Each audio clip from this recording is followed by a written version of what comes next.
Donc, dites les trois prestats modules là. Et les Marseillais. On se calme, oui. Dis un peu qui. On n'entend que lui. Alors, bonjour, rebonjour. Je n'ai pas vu qui est apparu entre-temps. Dans cette session, on va parler notamment exclusivement de PrestaShop 8. Ce qu'on va voir là, tout le code qu'on va voir, en fait, la notion qu'on va voir, ce n'est que pour PrestaShop 8. Le reste, ça n'existe pas.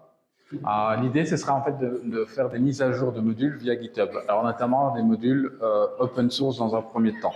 C'est-à-dire des modules où les releases en fait sont libres accessiblement.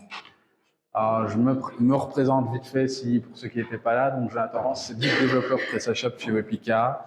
J'ai travaillé pendant 7 ans chez PrestaModule et Business Tech comme concepteur de modules. Et je suis auteur donc d'un livre en fait développé avec PHP pour PrestaShop qui est paru en février cette année aux éditions ENI. Tout d'abord, une petite rétrospective quand même sur ce qu'on va présenter parce qu'en fait, quelque part, c'est une notion que peu de gens connaissent tout simplement. Et pourtant, elle est là en fait depuis bien plus d'un an. Elle commence en février en fait 2022. Quand il y a eu l'introduction de la session finalement open source avec PrestaShop, et notamment la partie en fait marketplace. Pour ceux qui ne voient pas ce que c'est marketplace, c'est l'ancien add-ons. Il ne faut plus l'appeler comme ça. C'est la même chose évidemment. Mais l'idée c'est qu'en fait, on ne veut plus donc intégrer PrestaShop add-ons directement dans PrestaShop. Et donc on a besoin pour les modules natifs de les intégrer en fait dans quelque part. Parce qu'avant ils étaient tous mis sur add-ons gratuitement, cachés, etc. Il y avait une API qui permettait de les récupérer, notamment pour les mises à jour. Donc ça a été introduit en février. Ça a été mergé au mois d'avril 2022. On a une démo en avril, en fait, on a un peu tout. On a une démo YouTube. Si vous ne regardez pas les démos YouTube, il y en a une quasiment tous les mois sur le projet. C'est très intéressant, je vous invite. Et ensuite, on a deux parties. On a un module PS Distribution et une API en fait, qui s'appelle Distribution API qui va permettre tout ça. Mais nous, en fait, on ne va pas s'occuper de cet aspect-là concrètement. Ça, c'est vraiment un aspect propre au corps, etc. Et ce qui est intéressant, c'est donc en octobre, 26 octobre 2022 précisément, on a PrestaShop 8 qui sort. Ça veut dire que ça fait plus d'un an que c'est là. Et pourtant, ce que moi je vais vous présenter, en réalité, on en parle très peu. Voilà. Ce qu'il faut savoir, dans PrestaShop 8, on a des nouveaux, il y en a 10. Ce sont ceux-là. On n'a pas besoin de retenir la liste, honnêtement, surtout qu'il n'y en a que 2 qui nous intéressent. Le reste est intéressant, mais ça veut dire qu'en fait, l'idée, c'est que dans la PR qui a été faite, il y a une introduction pour justement faire une gestion beaucoup plus globale, beaucoup plus simple, beaucoup plus au cas où, entrer plus granulaire. Mon idée, quand j'ai travaillé là-dessus, il faut savoir une chose, c'est que j'ai proposé le projet, la présentation, il y a quelques temps. Je n'ai fini ça qu'il y a une semaine. Je n'étais pas sûr que ça fonctionnerait. D'ailleurs, ce qu'on va voir, c'est qu'en fait, j'ai rencontré beaucoup de problèmes pour y arriver. Voilà. Et c'est un peu ça que je vais présenter ici, parce que je trouve que ce qui est intéressant, c'est pas d'avoir un outil fini, c'est de savoir ce qu'on veut faire, par où on passe. C'est ça le développement PrestaShop, en fait. Ce n'est que des emmerdes. Voilà. Mais on a des solutions pour, justement, arriver après à faire ça. Alors, le but, d'abord, pour pouvoir faire ça, on va quand même avoir quelques étapes préalables, notamment utiliser en fait des releases qui sont fournies par GitHub. Pour ça, on va utiliser des assets. Je reviens dessus, il va y avoir encore le code. Et notamment, on va utiliser un workflow. C'est un workflow, je vous avoue, honnêtement, très très simple. On va utiliser du code de PrestaShop qui le fait très bien pour nous. Voilà. Ils l'ont fait avant nous, réutilisons ce qu'ils ont fait, tout simplement. Là, l'idée, c'est qu'en fait, donc, sur GitHub, on peut utiliser donc, des actions automatiques à chaque fois qu'on fait une pull request, ça. Ça nous permet en fait de gérer le changelog. Et quand on fait une release, ça va générer en fait un asset particulier qui nous enlève tous les dossiers de test, qui nous enlève tout ce qui est dev pour des dossiers de dev. En fait, il y a ça. Ça nous rajoute tous les index.php par défaut et ainsi de suite. Cette action-là. Et ça nous permet en fait d'avoir un module, un code qui est directement, on télécharge le zip, on l'installe sur une boutique et ça se met tout seul. Et quand on les prend directement sur les releases GitHub, pas trop. Ça c'est vraiment l'étape préalable. L'idée, moi je suis parti sur une approche donc standalone qui fonctionne pour le module que je développe. Pour ça, je vais utiliser un trait. Voilà. L'utilisation d'un trait que je développe un peu ici comme ceci. Qu'est-ce que j'ai fait déjà? Je ne sais plus, mais voilà. Donc oui, c'est mon trait, en fait, je vais l'appeler Upgrade Manager. Je vais lui demander d'avoir une méthode d'install qui va register finalement un hook. En fait, j'en ai besoin que de un sur le début. Et dedans, moi, je vais lister en fait toutes mes données de module pour aller les injecter sur la page donc back-office module et notamment mon upgrade. À ce niveau-là, je vais implémenter donc le trait dans mon module. Pour ça, non, d'abord pas dans le module tout de suite.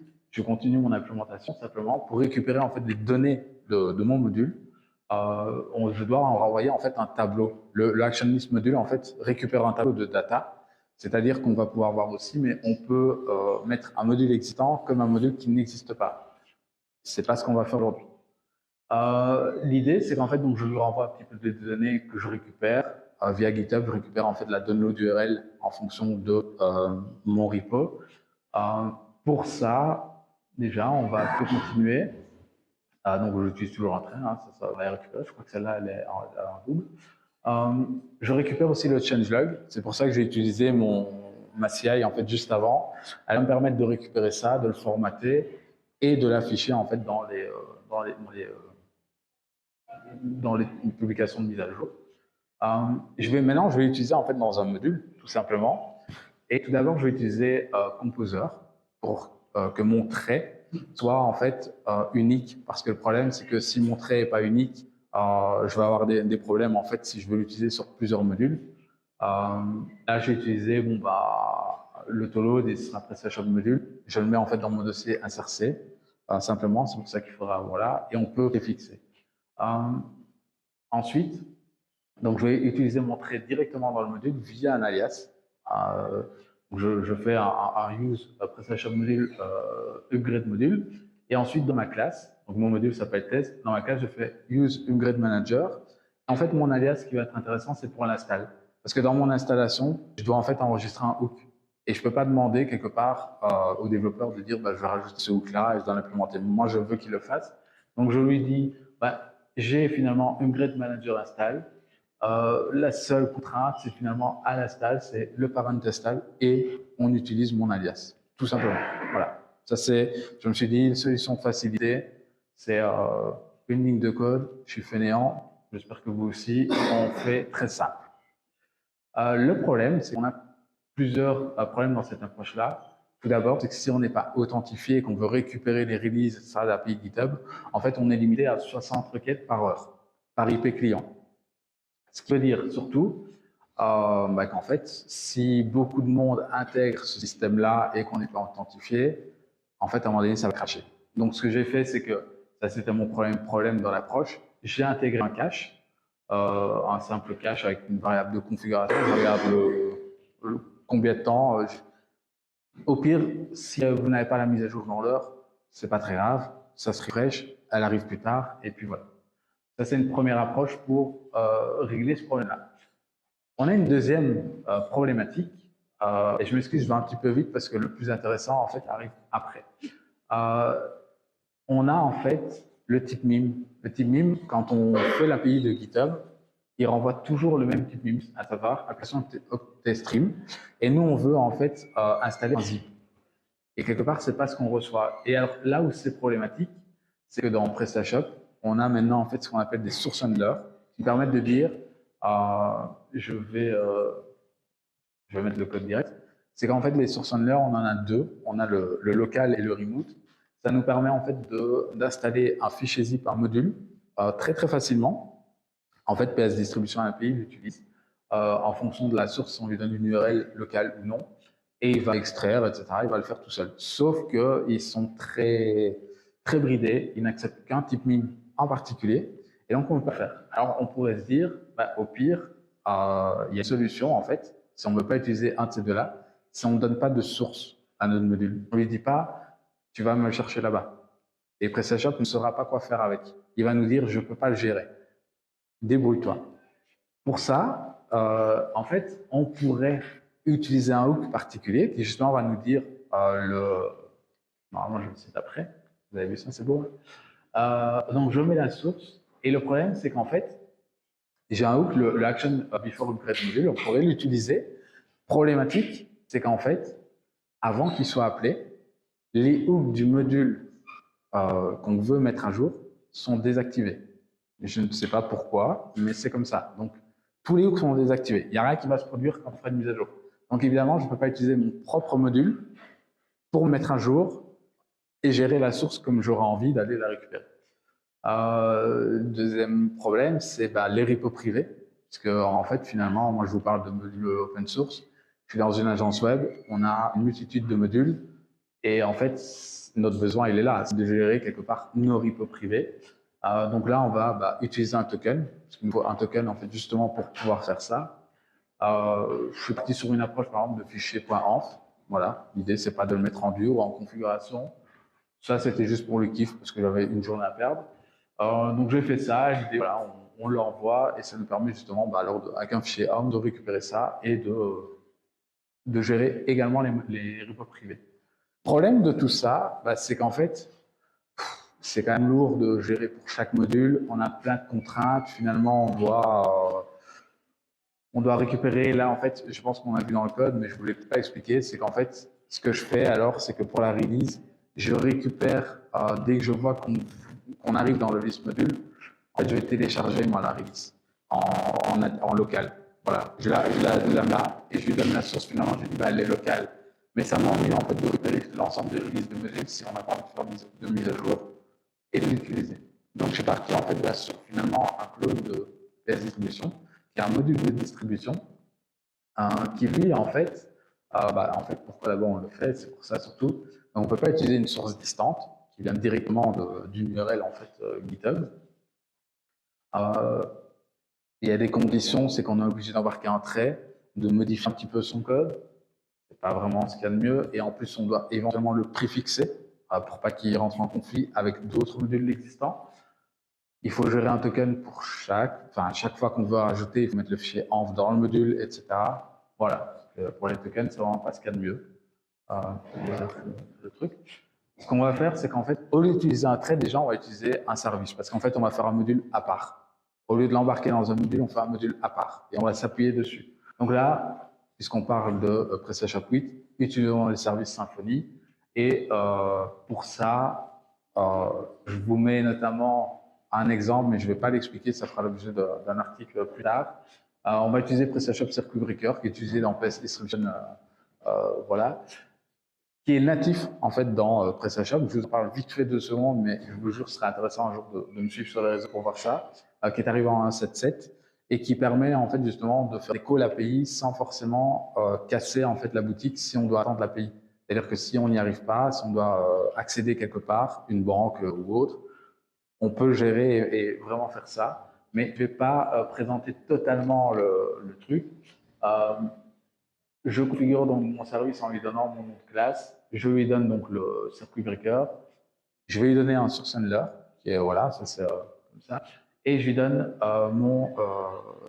le dossier cache. Voilà, comme ça on va l'utiliser pour implémenter le service. Donc c'est similaire au trait finalement. Alors j'ai pas mis tout le code. Il est disponible sur, il n'est pas disponible sur GitHub encore. Il le sera bientôt, semaine prochaine.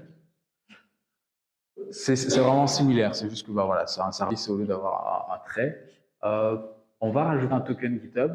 Ici, je me suis dit pourquoi pas profiter de devoir l'implémenter différemment pour donner une nouvelle façon de faire.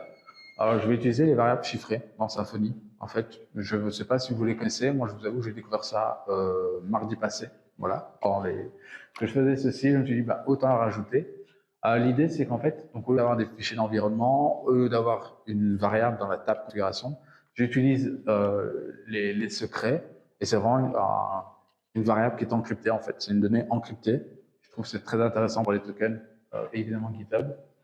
Pour la rajouter, donc on utilise la console avec secret add, set, pardon. Et ensuite, alors je modifie finalement le fichier de config pour lui dire j'ai une variable d'environnement qui s'appelle GitHub token, qui est vide par défaut. J'en ai besoin, sinon ça va planter. Et je lui transmets cette variable d'environnement. S'il le trouve si je l'ai mis dans les secrets, il va récupérer cette valeur-là, sinon ce sera juste une valeur vide. Voilà.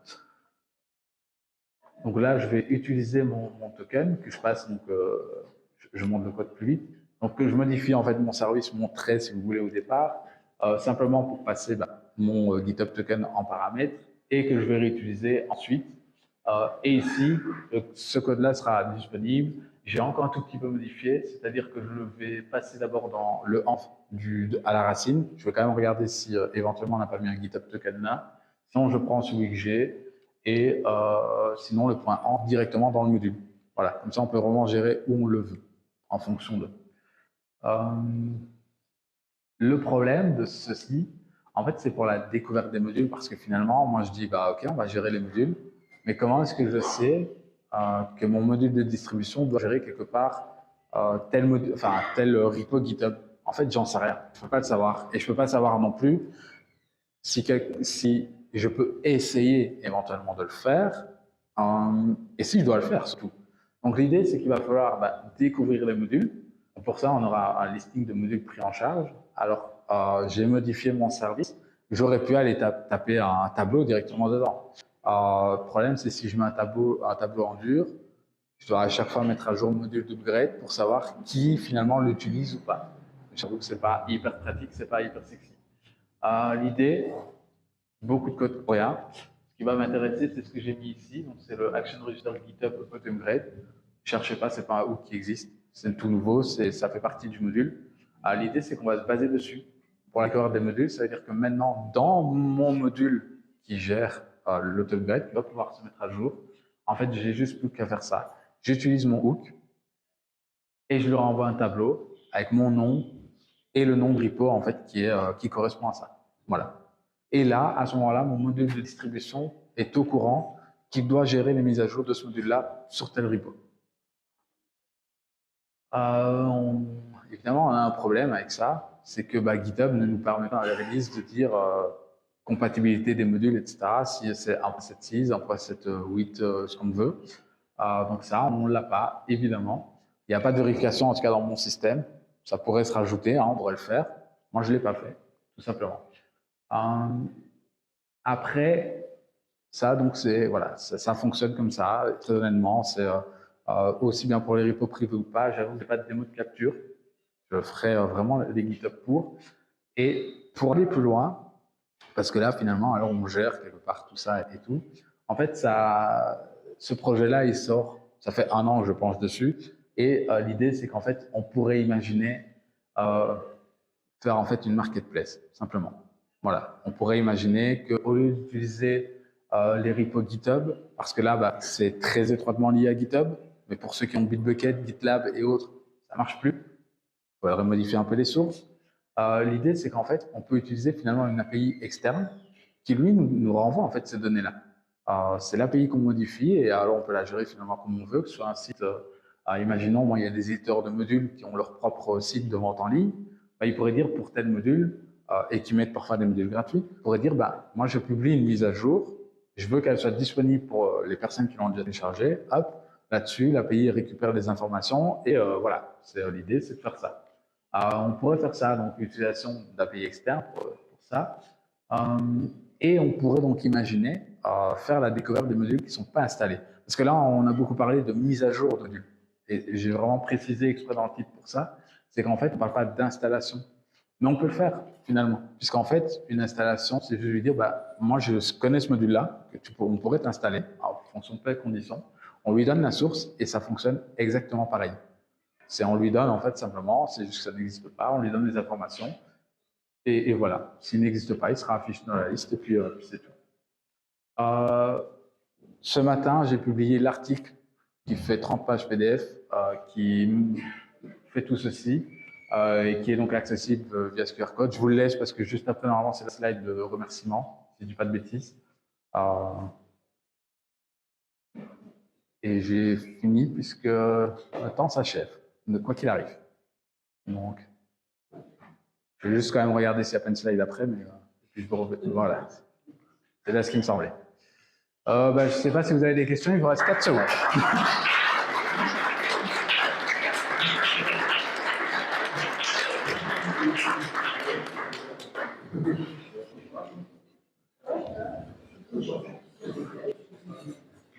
Oui, personne?